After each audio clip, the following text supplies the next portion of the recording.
Google Insanity in America. One of the first articles listed is by John Chuckman. Chuckman refers to a Harvard Medical School study that concluded that 26.4% of all adult Americans have some form of mental illness, America having more mental illness, by far, than any other country. What does this have to do with Jerry Lewis' enormous popularity? With Jerry Lewis being hailed as a great person? Assuming you're not one of the 26.4%, the answer should be obvious.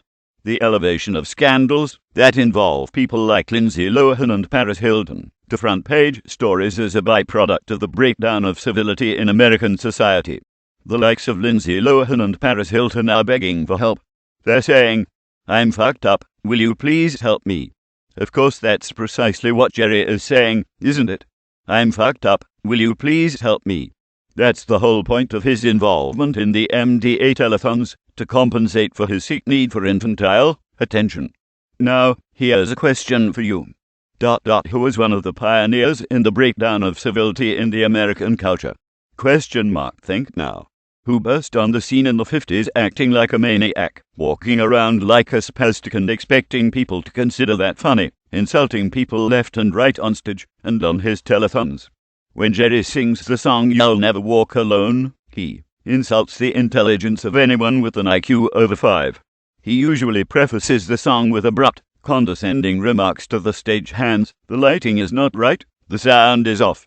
Indeed, his narcissistic, phony sincerity is to be taken with the utmost seriousness. If you search here on YouTube, Martin Short Jerry Lewis French Genius - you'll see Martin Short parody Jerry Lewis's phony sincerity, complete with insults to his people.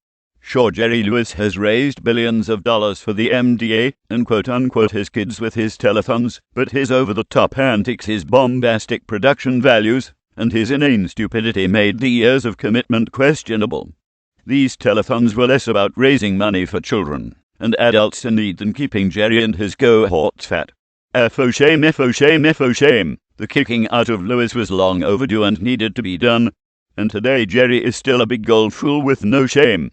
Jerry Lewis is a Chal Hashem, a disgrace to the name of the Lord God Almighty, the creator of heaven and earth, in spite of his long history of humanitarian efforts. His good services are a sham, a ruse, a fraud. Nothing more than window dressing for his real ambition, using his net to make a tax-free income